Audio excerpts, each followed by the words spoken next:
Good evening. Just like to give you a quick update on the potentially significant severe weather event that we look to be facing tomorrow in a large part of Mississippi, and just give you an idea of what you can expect and our thoughts on it. But before we get into that, I'd like to once again ask you to hit that subscribe button on YouTube, become one of our subscribers, and if you would also like to consider becoming one of our Patreon supporters, you can go to www.NMSCAS.org, drop down and hit select join all access, and you can see a list of all the packages we have and find the one that might be right for you. But all right, let's get into this. Like I just said, this could be a potentially significant severe weather event tomorrow. So I want to get in and show you what things look like. All right, this first graphic here is from the Storm Prediction Center. And as you can see, they've got a large part of Mississippi and either the enhanced or the moderate risk. And the moderate risk is what we're going to focus on, as it's where there could be the worst of the severe weather.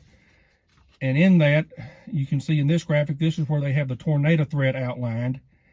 And that red 15% circled area means that's where they believe sometime tomorrow there's a 15% chance of a tornado touching down within 25 miles of any given point. And then you also see that it is hatched, which means they believe there's a 10% chance so any of those tornadoes could be EF2 or stronger. And you see that also goes into the yellow enhanced area too. So not saying all of them could be, but there is a chance, good chance we will see some tornadoes tomorrow, and there's a chance that some of them could be strong to significant tornadoes, especially over the northern delta regions of the state. All right, and also in addition to the tornadoes, that's going to be the main factor. Wind and hail will also be a factor with these storms. There's extremely steep lapse rates tomorrow, which means the air is getting increasingly colder with altitude. That's going to help support some large hail growth and with the strong straight line winds. All right, now here we have from the National Weather Service in Jackson. This is their threat map and timing map. And as you can see on the right, they expect the storms to develop about 2 p.m. around the river and then slowly move across the state, be about the I-55 corridor between 4 and 6 p.m. and then moving out of the state by 1 o'clock or so in the morning. But let's go back over here to the left on their threat map, and you can see in the moderate risk area, they're saying could have damaging straight line winds up to 80 miles an hour. Now, that's not tornado winds. That's just straight line thunderstorm winds. And 80 miles an hour, that's over hurricane strength. So just because you don't have a tornado warning, you could still get a severe thunderstorm warning that's very capable of doing significant damage. And you also see hail up to golf ball size. And then, like I've already mentioned, tornadoes will be likely and some possibly strong, in that, especially in the red shaded area. Now, in the orange or enhanced risk, still winds are saying possible up to 70 miles an hour, still golf ball size hail. And while tornadoes are still likely in that area, they're starting to lose the chance of them being strong. More of just your weaker tornadoes, but still enough to do damage. And then when you get further southeast, you get into the slight risk. Further away from the storm center, less favorable dynamics, so the chance of strong winds decreases, hail size can decrease, and your chance of tornadoes increase too. But I want to take a look at some of the simulated radars like we did on our last threat video a couple of weeks ago. And like I said, this is just one run of one model. It was taken at 1 p.m. today. This was the model run. So obviously several hours have elapsed. But it gives you a good idea of what the model expects. And I said, this is the HER. It's a high resolution short-term model, and it's one I really like when we get close to severe weather events. I said, this is at 2 p.m. tomorrow, and you can see storms just starting to form in Mississippi and central Louisiana. These may or may not be severe by now. Those over in Arkansas probably could be. But the event's just getting kicked off, and I picked 2 o'clock. I was at 1 o'clock. The radar was almost completely clear. These are just really going to blow up quick tomorrow afternoon. All right, now this next map, this is at 4 p.m. And as you can see now, a lot more coverage.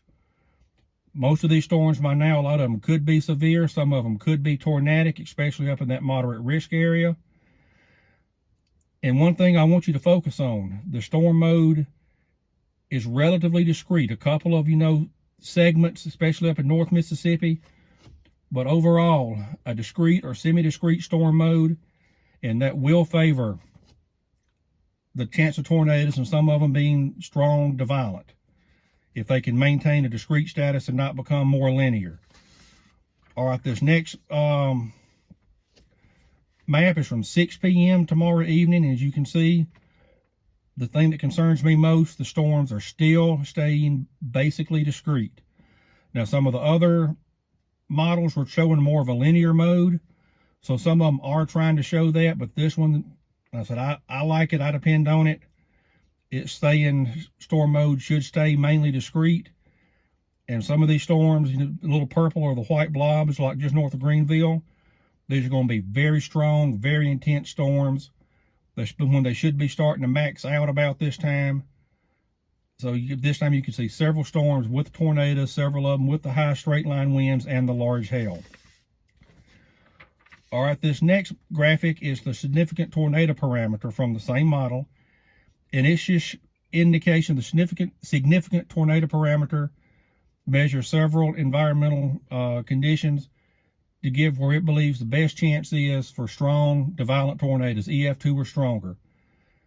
And anywhere you see the oranges or the reds or those purples, that's where the model really thinks the conditions could be there. But I don't want you to get too hung up on the areas, because this will change, this will fluctuate.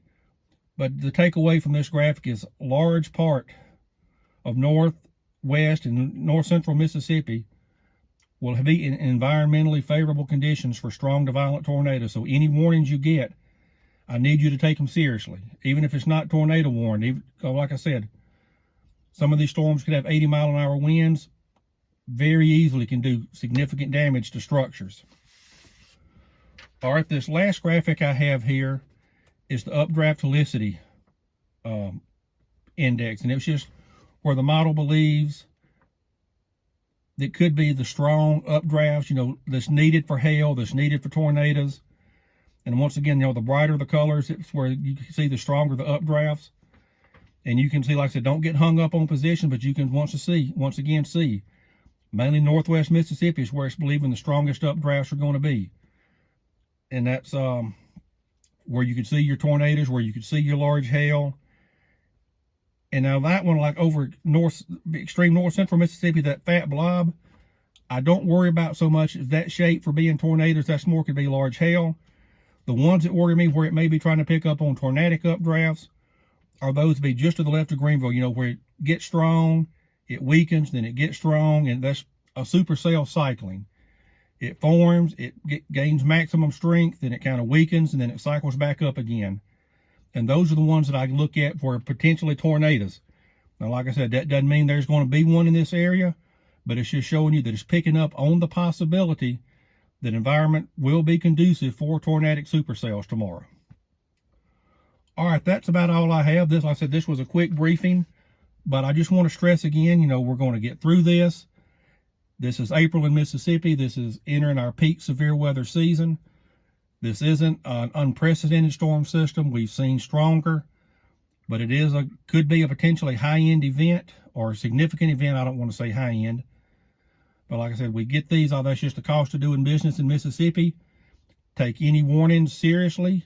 Take cover. Take shelter. Should get through this okay, and then in 2 days, you'll be back to complaining about all the pollen on your car. So that's all I have. Until we talk again, y'all stay safe.